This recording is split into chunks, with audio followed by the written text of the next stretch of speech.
राधे राधे, जय श्री कृष्णा। हेलो दोस्तों, आज की इस वीडियो में सुनिए त्रिया चरित्र की कहानी संपूर्ण।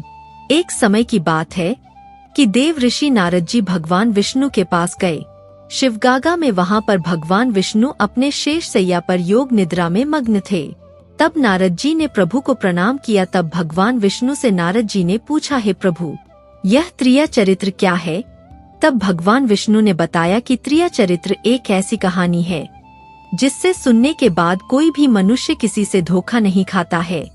वह इंसान सोचने में और समझने में सक्षम हो जाता है। एक स्त्री का चरित्र को समझना इतना आसान नहीं होता है। हे नारद जी, आज मैं आपको त्रिया चरित्र की संपूर्ण कहानी सुनाऊंगा। हे नारद, आप इस कथा को संपूर्ण सुनिए, आधा अधूरा कथा को कभी नहीं सुनना चाहिए। नमस्कार दोस्तों, भारतीय व्रत कथा चैनल में आपका स्वागत है। अगर आप मेरे चैनल पर नए हैं तो चैनल को जरूर सब्सक्राइब कीजिए। हमारे इस चैनल पर आपको इसी तरह की वीडियो लाती रहती हूँ। तो शुरू करती हूँ आज की कहानी। स्त्री का चरित्र एक अबूझ पहेली है, उसे कोई नहीं जान सकता है। वह जलेबी की तरह जटिल व्यक्तित्व की स्वामिनी है, जो उल्टा होते हुए भी सती सावित्री दिखने का प्रयास करती है। वह अपने पति को मारकर सती होने का स्वांग रच लेती है, पर ऐसा चरित्र समस्त स्त्रियों का हो यह जरूरी नहीं है। कुछ स्त्रियां ही ऐसे चरित्र की मालकिन होती है, समस्त नहीं। आओ आज एक कहानी सुनते हैं कि यह कहावत कैसे बनी। पंपापुर नामक एक राज्य था जहां पर विलासराय नामक राजा राज्य करता था। राजा का जैसा नाम वैसे ही उसके गुण थे, अर्थात वह एक विलासी राजा था। पूरे राज्य में स्वच्छंदता का बोलबाला था। न केवल पुरुषों अपितु स्त्रियों का भी हद दर्जे तक चारित्रिक पतन हो गया था। विवाहेतर संबंध कायम करना एक आम बात थी उस राज्य में। उस राज्य में सुधर्मा नामक एक लकड़हारा रहता था।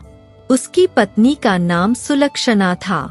सुधर्मा सुबह सुबह लकड़ी काटने वन में चला जाया करता था और देर शाम तक वापस लौटता था। दिन भर घर में सुलक्षणा अकेली रहती थी और बोर होती थी। सुलक्षणा अतीव सुंदर स्त्री थी और आत्ममुग्धा नायिका की तरह अपने रूप यौवन को आईने में देख देख कर हर्षित होती रहती थी। शाम को सुधर्मा थका हारा आता था और खाना खाकर जल्दी ही सो जाया करता था। सुलक्षणा घर का काम निपटा कर और सच संवर कर जब तक सेज पर आती थी तब तक सुधर्मा खर्राटों की दुनिया में सैर करने चला जाता था। बेचारी सुलक्षणा मन मसोस कर सेज पर तड़पती रह जाती थी। उसका अतृप्त यौवन खून के आंसू रोने लगता था। घर गृहस्थी का सारा सामान सुलक्षणा ही लाती थी। एक दिन सेठ कहीं गया हुआ था और उसकी दुकान पर उसका नौजवान पुत्र चिंतामणी बैठा था। वह सुंदर तथा बलिष्ठ था। सुलक्षणा उसकी जवानी पर फिदा हो गई।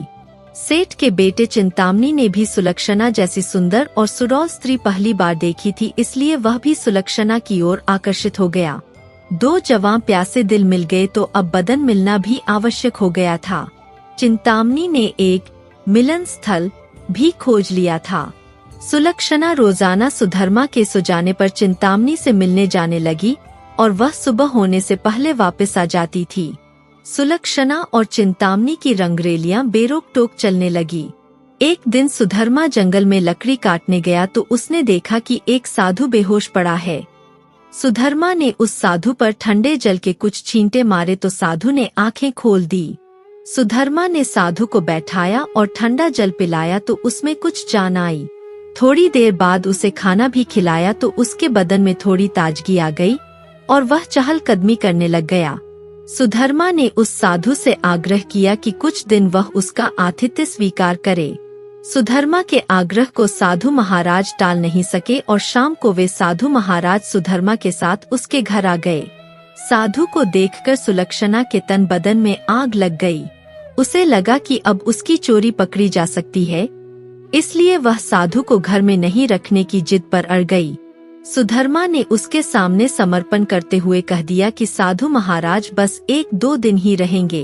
इस पर सुलक्षणा राजी हो गई। रात में सबने खाना खाया और साधु के लिए आंगन में चारपाई बिछा दी।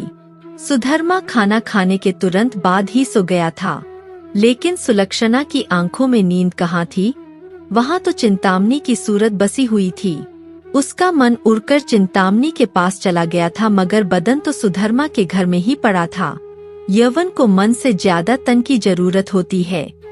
सुलक्षणा को अपना बदन जलता हुआ महसूस होने लगा। उस आग बुझाने के लिए उसे चिंतामणी के सागर की आवश्यकता थी। सुलक्षणा उठी और उसने देखा कि सुधर्मा खर्राटे ले रहा है। तब वह साधु के पास गई। साधु भी चुपचाप लेटा था।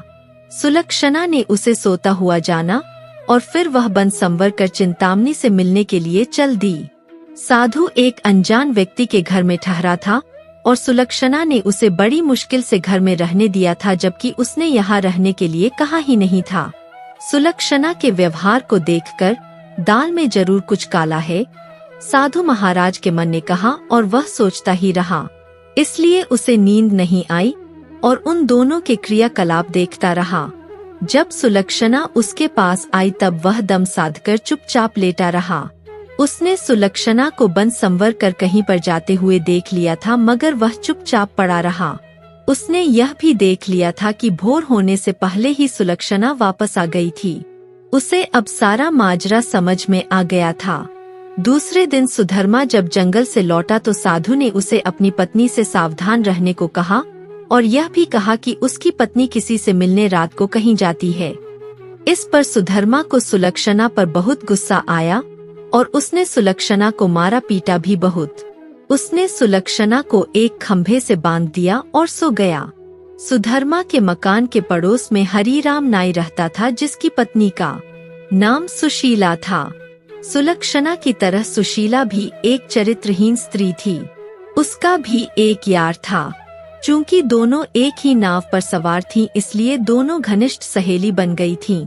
दोनों सहेलियां एक दूसरे के संदेश लाने ले जाने का काम भी करती थीं, इसलिए दोनों स्त्रियां एक दूसरे के प्रेमियों से भली भांति परिचित थीं।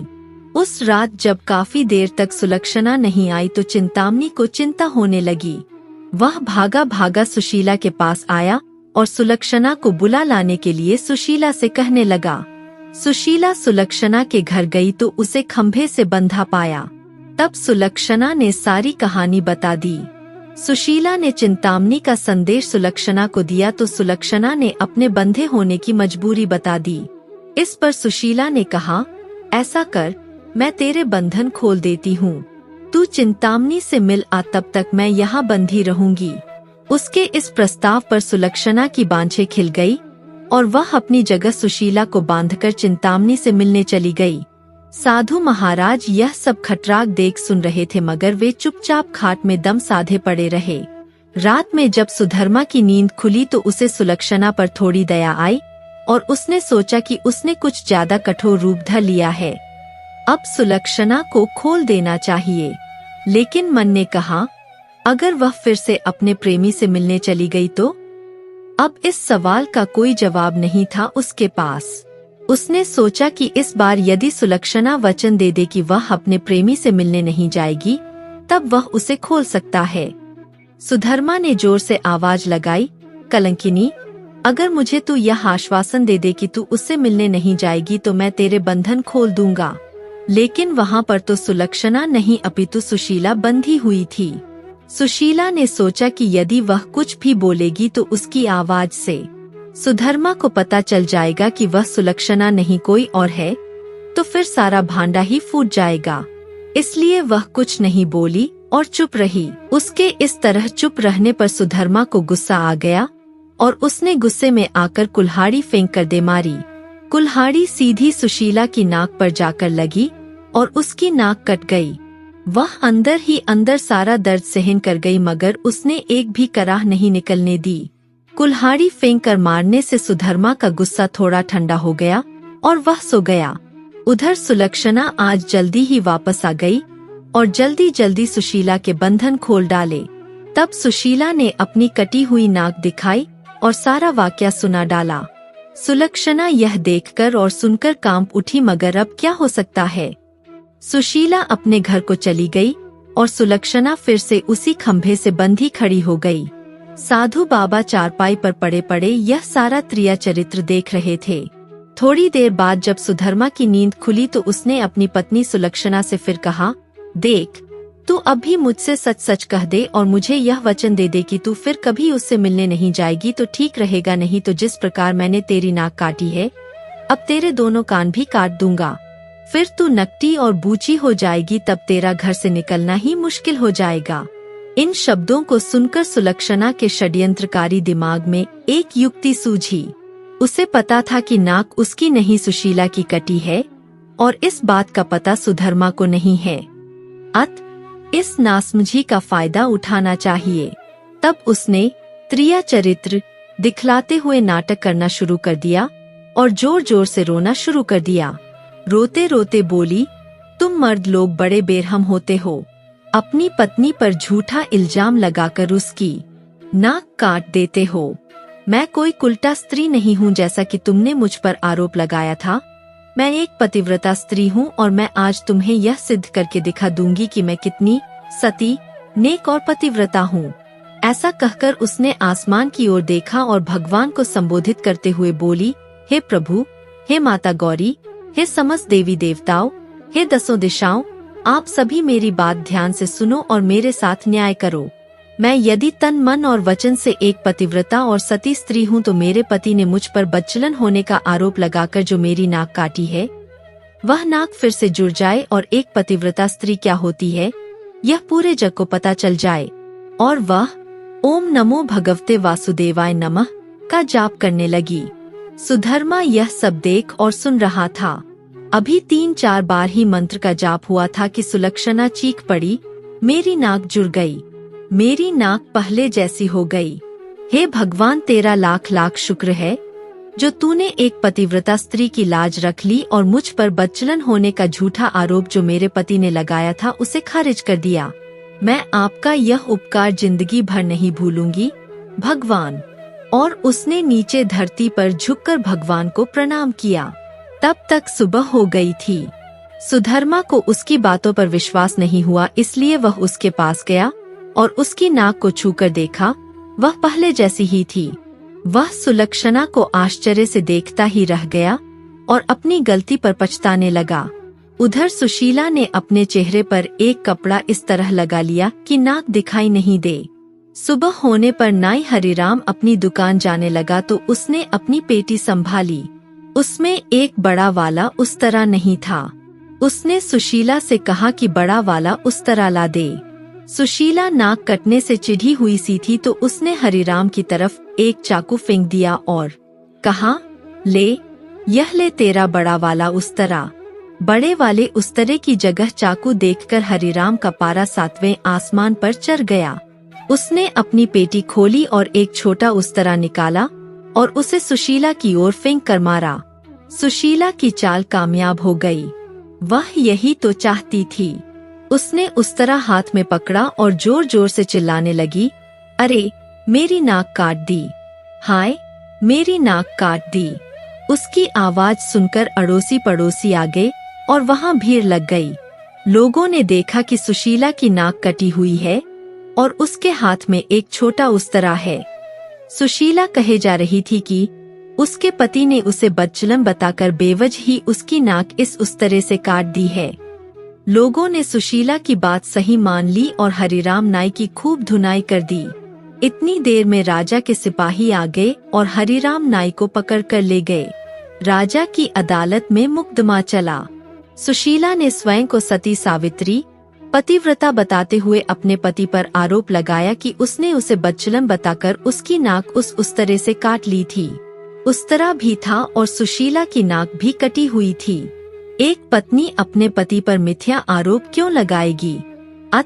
राजा ने हरिराम नाई को दोषी मानते हुए उसे मृत्युदंड सुना दिया। इस मृत्युदंड की चर्चा पूरे राज्य में फैल गई।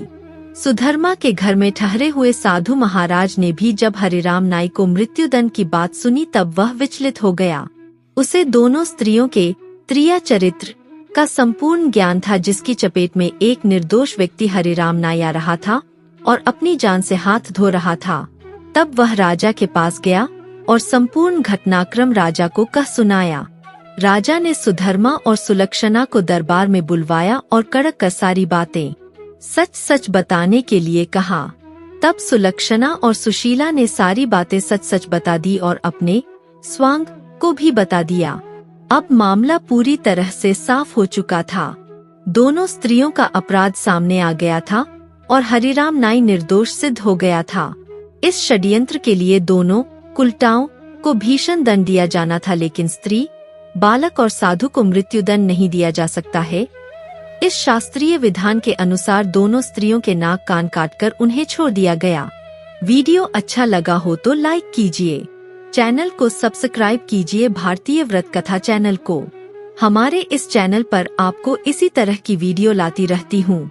राधे राधे। जय श्री कृष्णा। राधे राधे।